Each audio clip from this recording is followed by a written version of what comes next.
반갑습니다. 한 주간 욥기 묵상으로 매일을 열어갑시다.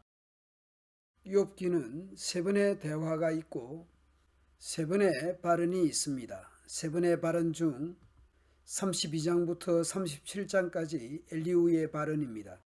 오늘 본문도 엘리후의 발언 중 한 부분입니다.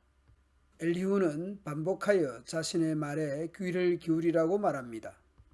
맛을 보면 좋은 음식을 알 수 있듯이 지혜 있는 말도 들어보면 안다는 것입니다. 따라서 무엇이 옳고 무엇이 선한 것인지 우리 함께 알아보자는 것입니다.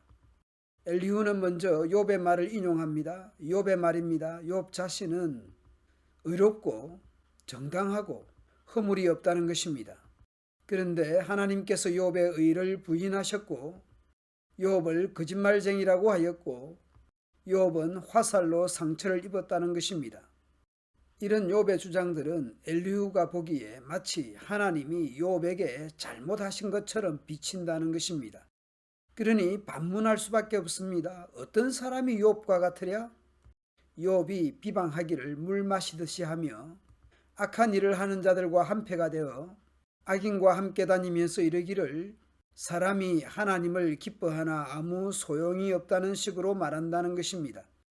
욥 자신은 의로운데 죄인 취급당하는 것이 마치 하나님이 불공정하신 분으로 들릴 수밖에 없을 것입니다. 그래서 3절에서 엘리후가 먹어보면 음식 맛을 알 수 있듯이 들어보면 지혜 있는 말인지 판단할 수 있다는 것입니다. 곧 욥의 말들이 지혜 있는 곧 옳은 말일 수 없다는 것입니다. 곧 욥의 말은 지혜자의 말이 아니라 악인들이나 하는 말이라는 것입니다. 따라서 엘리후는 욥의 이런 말들에 대해 하나님이 어떤 분인지 말합니다. 하나님은 악을 행하지 아니하시며 전능자는 결코 불의를 행하지 아니하시고 진실로 하나님은 악을 행하지 아니하시며 전능자는 공의를 굽히지 아니하신다는 것입니다. 따라서 각 사람의 행위를 따라 갚으사 각 사람의 행위대로 받게 하신다는 것입니다.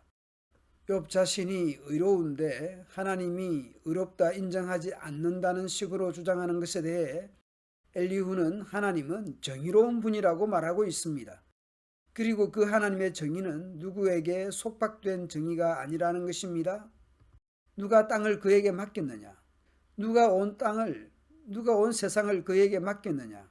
하나님께서 그 뜻대로 자유롭게 행하실 수 있는 분이라는 것이죠.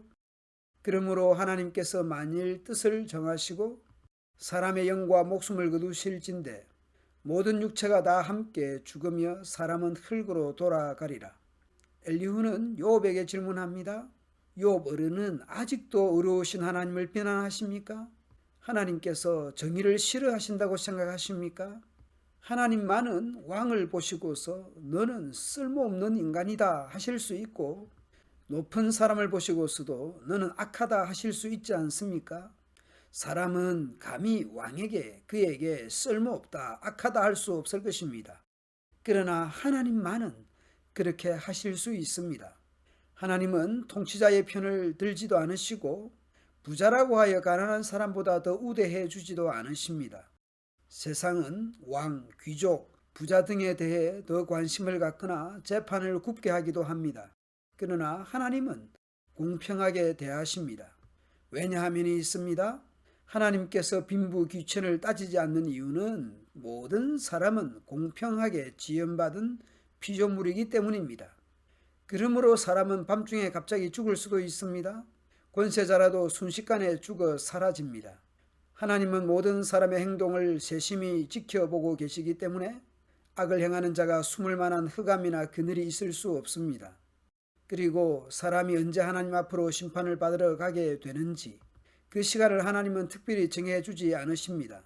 하나님은 집권자를 바꾸실 때에도 이를 미리 조사하지 않으십니다. 하나님은 그들이 한 일을 너무나도 잘 아시기 때문입니다. 하나님께서 그들을 하룻밤에 다 뒤엎으시니 그들이 일시에 쓰러집니다. 하나님께서는 사람들이 보는 곳에서 악인들을 처벌하십니다. 그들이 하나님을 따르던 길에서 벗어나고 하나님이 지시하시는 어느 길로도 가지 않기 때문입니다. 세력, 권력을 가진 악인에 대해 공개적으로 벌하심으로 다른 사람들에게, 후대 사람들에게 경고가 될 것입니다. 그래서 가난한 사람들의 하소연이 하나님께 다다르고 살기 어려운 사람들의 부르짖음이 그분께 들리는 것입니다.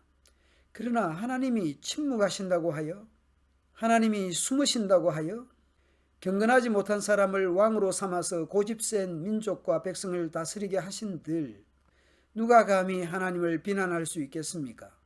누가 그분을 비판할 수 있겠습니까? 누가 하나님께 항의할 수 있겠습니까? 어느 누구도 하나님의 자유로운 주권적인 행하심에 대해, 하나님의 정의에 대해 입을 댈 수가 없습니다. 욥은 극단적으로 망해버린 상황입니다. 이런 욥에 대해 엘리바스, 빌다, 소발 등은 욥이 지은 죄가 있어서 망한 것으로 진단했습니다.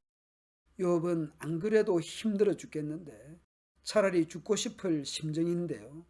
그런데 친구들이라는 사람들이 위로는커녕 폭망한 것을 보니 죄가 있으니 지은 죄 회개하라고 권면했습니다. 따라서 욥으로서는 이렇게 폭망할 만한 죄가 없다는 것이고, 그래서 하나님께 한탄하며 부르짖는 상황입니다. 욥은 분노 게이지가 최대치로 올라가지 않았을까 싶습니다. 여기에 대해 엘리후는 심각한 상황에서 욥의 표현들이 지나치다는 것입니다. 너무 악감정에 치우쳐 성숙하지 못한 거친 표현들, 도가 지나친 표현들을 한다는 것이 엘리후의 주장이었을 것 같습니다.